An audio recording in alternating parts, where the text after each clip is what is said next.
Hello, everyone. In this session, we are going to see a special property of a circle, and we will see that when we draw two tangents from the end points of the diameter of a circle, then what specific geometry we can visualize.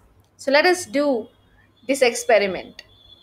So first, to get the diameter, what I'm going to do is I will be making a line passing through this point B, which is on the boundary of the circle, and this point A, which is the center of the circle. Now you notice that this line intersects this circle at some other point as well. So let us mark this point. So we use this intersect tool and get this point of intersection of this line and the circle. Now you must be thinking like why I have done this. The reason is we need to get the diameter of the circle. Okay, so now we will be removing this line, and we see that there are 2 points C and D which are on the boundary of the circle, and when we join this C and D, no matter what, it will pass through the center of the circle, that is A. Okay, now let us see if we use the move tool and try to change the radius of the circle.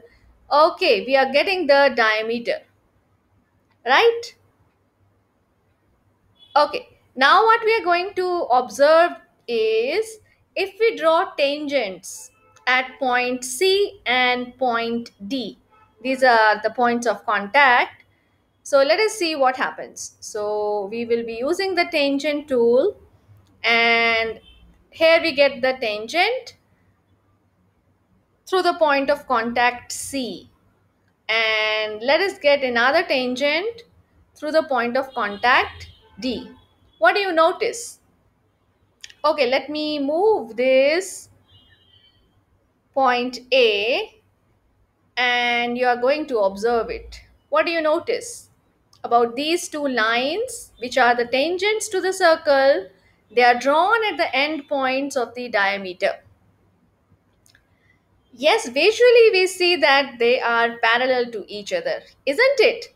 So let us verify this by actually observing the angles. Okay, so you know that when alternate interior angles are equal, when two parallel lines they are cut by the transversal, then we say that the lines are parallel to each other. So let us see. Okay, we need to get this angle, so we will be moving in the other direction. So first click on E, then C, and then A. We get angle ECA as 90 degrees. Okay, let me see what is this angle FDA. This is also 90 degrees. See, this is such a beautiful geometrical representation. We see that alternate interior angles are equal, and we get to know this logically also, that the two tangents which we have drawn at the end points of this diameter, they will be parallel to each other. So this is an interesting result in geometry. Tangents drawn at the end points of the diameter are parallel to each other. Try this one. You will find the link of this applet in the description of this video so that you can explore on your own. Thank you.